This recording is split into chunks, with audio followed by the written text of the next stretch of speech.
Cuando la ministra de Sanidad de tu país dice inexactitudes como esta, que es un auténtico disparate, te das cuenta de que algo tienes que hacer. Y lo que modestamente puedo hacer es haceros un vídeo explicándoos todo, absolutamente todo lo que tenéis que conocer o necesitáis conocer sobre la enfermedad. En este vídeo os voy a explicar, en primer lugar, qué es el virus, cuál fue su origen, cómo se transmite, qué brotes ha habido, cuál es su tratamiento y qué vacuna hay y cómo funciona dicha vacuna. Pero además, y tan preocupante o interesante como la anterior, os voy a explicar el desgraciado papel que en esta nueva ola o en este nuevo brote de viruela del mono está teniendo España. ¿Qué es la viruela del mono? La viruela del mono es una enfermedad vírica provocada por un virus del género Orthopoxvirus, de la familia de los poxvirus. Os lo comento no a forma de anécdota, sino a modo de deciros que dentro de ese mismo género hay virus tremendamente similares y que conocemos perfectamente, como el virus de la viruela humana, el virus Vaccinae, que es el virus que se utiliza para hacer la vacuna frente a la viruela del mono y la viruela humana, y por último un virus muy conocido por todo veterinario como es el virus de la viruela bovina. ¿Cuándo se descubrió este virus? El virus de la viruela del mono se descubrió en el año 1958, es decir, ya hace años, imaginaros, concretamente en monos de laboratorio que se estaba experimentando con ellos y se vio que presentaban una forma de viruela similar a la humana, pero no exactamente igual.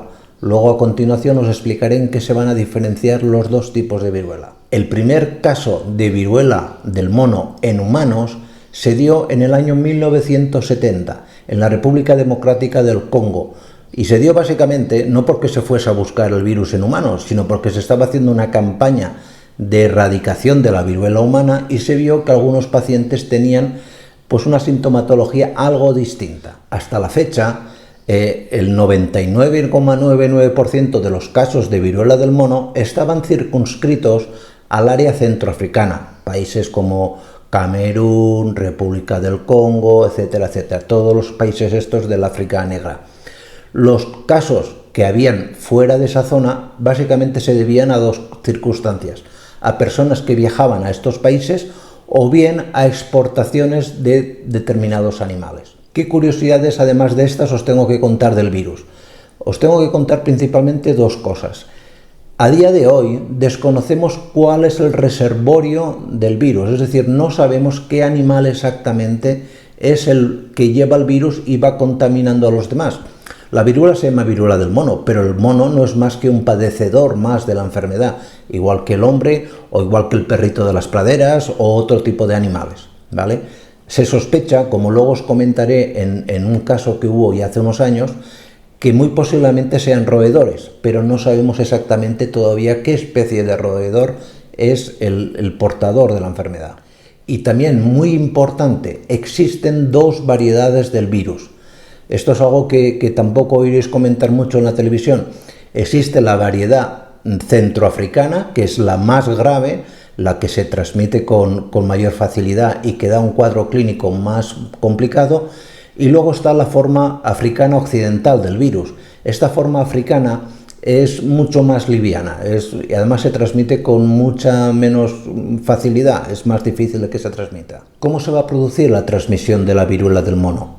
Pues la viruela del mono entre humanos se transmite básicamente, primero, por un contacto muy directo, muy íntimo, de tocarse una persona enferma con una persona sana. También se puede transmitir por vía respiratoria, aunque es mucho menos frecuente y es bastante más raro. No penséis que se transmite como el virus del COVID, por ejemplo. En este caso, la transmisión necesita gotas muchísimo más grandes y se puede transmitir también por contacto de membranas mucosas, sobre todo la membrana de los ojos, nariz, boca, también por vía en las membranas del aparato genital, del ano, etc. Es factible. La transmisión entre un animal enfermo y un hombre se va a producir fundamentalmente por mordiscos o arañazos del animal enfermo al hombre. También se puede dar por la preparación culinaria de cierto tipo de animales, es decir, sabéis que en África pues ciertos animales que se sospecha que son portadores, ciertos tipos de roedores que luego vamos a comentar, pues se comen y en la preparación culinaria se puede transmitir. Y también es factible la transmisión por fómites. Los fómites, que son ropa de la persona o del animal enfermo que puedan tocar a la persona sana, vasos, cubiertos, es decir, en materiales el virus se ha visto que puede actuar, el material puede actuar como vehículo de transmisión. ¿Cuál es el periodo de incubación de la enfermedad? El periodo de incubación de la enfermedad, como ya sabéis, es el tiempo que pasa desde que el virus entra en la persona hasta que manifiesta los síntomas. En el caso de la viruela del mono, en humanos, el periodo de incubación puede ir desde los 7 a los 14 días, es decir, desde una semana a 2. Pero hay variación, esto no es algo estándar. Pueden haber periodos de incubación más cortos, de tan solo 5 días, o periodos de incubación de hasta 3 semanas, es decir, un periodo bastante largo.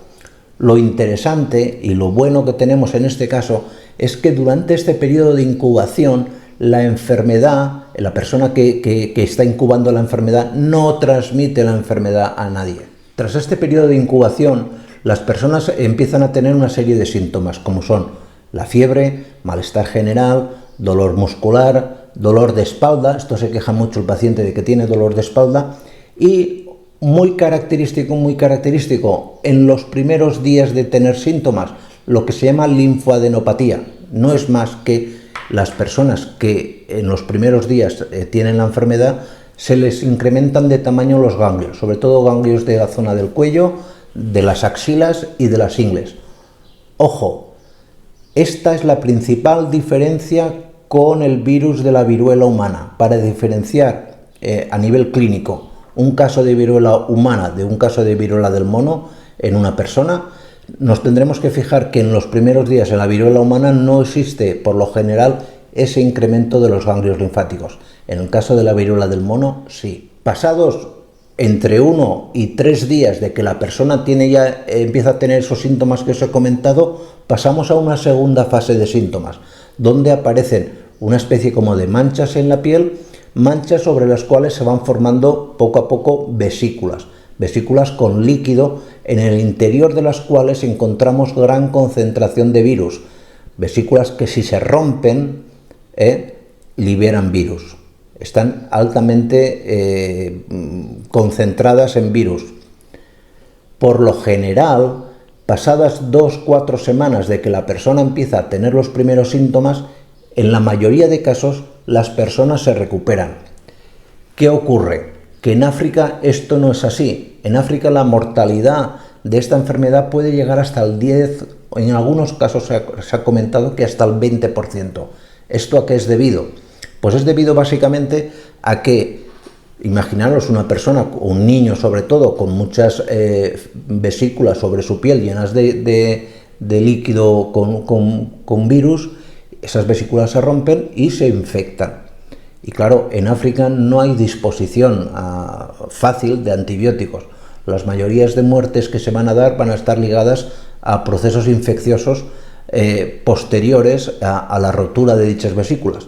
Piodermas, infecciones cutáneas, etc. Pero os tengo que decir que eso es en África. Aquí en España, hasta la fecha, los casos que hemos tenido, básicamente se han tratado, para que os hagáis una idea de lo banal que está siendo la enfermedad, con un antiséptico, para evitar dicha infección cutánea. Por desgracia, en África, muchos sitios de África no tienen ni disposición de este tipo de antisépticos. ¿Es este el primer brote que ha habido de viruela del mono en la historia? En absoluto, en absoluto. Desde el año 1978 han habido, sobre todo en África, muchísimos brotes. Fuera de África, el brote más característico y más importante que ha habido fue en el año 2003 en los Estados Unidos. Este brote ya a día de hoy se conoce perfectamente y yo estoy convencido de que es el mismo patrón del brote inicial que luego os voy a contar que estamos teniendo aquí en España y en el resto de Europa. ¿Qué ocurrió en el 2003 en Estados Unidos? Básicamente lo que ocurrió fue que se dio una importación de unos 800 animales, sobre todo creo que fue desde Ghana.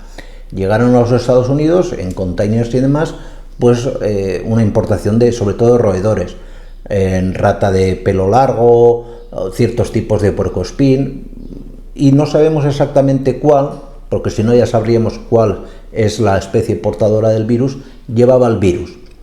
Estos animales, ¿qué se hizo con ellos? Pues se distribuyeron en diferentes empresas de venta de animales. Una de esas empresas que vendían animales, una tienda de animales, al mismo tiempo tenía también una explotación o un criadero de los famosos perritos de las praderas. Los perritos de las praderas en Estados Unidos son considerados una mascota. ¿Qué ocurrió?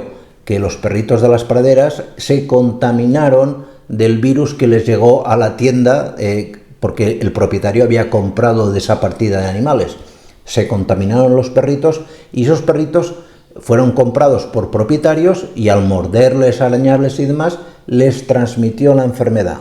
En concreto, en ese brote hubo 47 personas afectadas, de las cuales ninguna murió, ni presentaron cuadros graves ni nada por el estilo. Fue algo completamente banal. Con esto os quiero decir que lo que estamos viviendo ahora, que va a ser un problema llamativo en cuanto posiblemente número de afectados, dudo muchísimo de que tenga ningún tipo de implicación patológica grave, a no ser que se trate de una persona, por ejemplo, inmunodeprimida, es decir, que le dé la enfermedad a una persona que tenga su sistema inmunitario alterado. ¿Cómo se previene la enfermedad? Pues para prevenir la viruela del mono, fundamentalmente tenemos que adoptar medidas de tipo higiénico-sanitario, como por ejemplo, mantenerse aislado de posibles personas o animales portadores o padecedores de la enfermedad, medidas de limpieza, es decir, lavado de manos, gel hidroalcohólico, mascarilla, no viene de más porque es factible, aunque raro, la transmisión respiratoria, pero afortunadamente en este caso contamos también con vacuna, cosa que en el caso del COVID sabíais que al principio no teníamos. La vacuna que tenemos ya es una vacuna que está en el mercado desde el año 2019, no es algo que tengan que hacer ni nada. En Estados Unidos está registrada desde el 2019 con la marca Jynneos.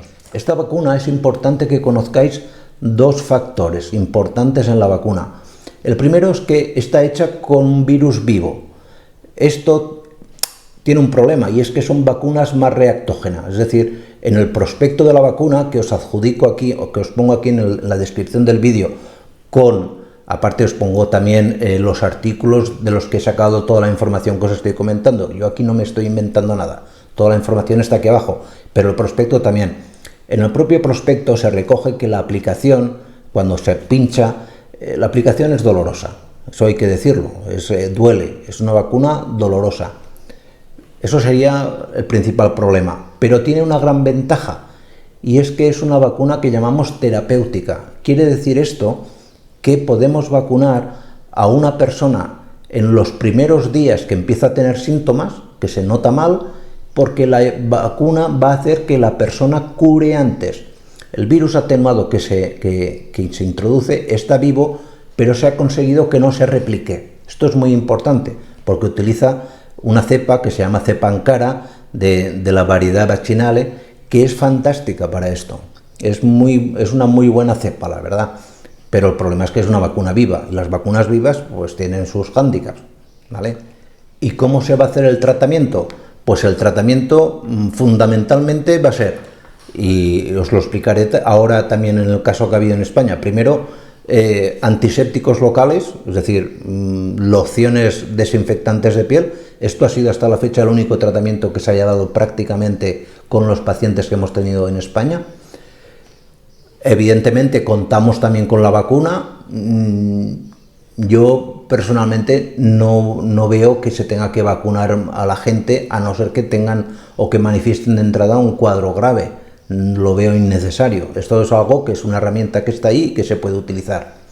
Hay también antivirales, hay retrovirales. Lo que pasa es que los retrovirales que sirven para los virus de la viruela no se han probado con la viruela del mono, pero debemos entender que al ser virus tan sumamente similares van a funcionar igual. Y afortunadamente también tenemos una inmunoglobulina, pero pasa lo mismo que con los retrovirales, que no tenemos pruebas todavía. Parece ser que funciona bien en laboratorio, pero a nivel de campo no hay pruebas suficientes todavía para asegurarlo. epidemiológicamente, ¿qué narices está pasando en España? ¿Por qué tenemos tantos casos? Esto os tiene que llamar mucho la atención y esto ya empieza a tener una explicación muy clarita de lo que está ocurriendo aquí. Parece ser que todo tiene su origen en una fiesta del orgullo gay que se dio en Maspalomas, una localidad de Canarias, entre el 5 y el 15 de mayo del presente. Una fiesta gay donde mucha gente pues tiene relaciones sexuales, comparten utensilios, comparten ropa y demás. No sabemos cómo llegó el virus a la fiesta, esto no lo sabemos. Por la proximidad de Canarias a África y por la gente que de forma ilegal viene de África, posiblemente, no lo sabemos. Pero que llegó allí, sí, eso se sabe. Y que de allí saltó a Madrid. ¿Por qué saltó a Madrid?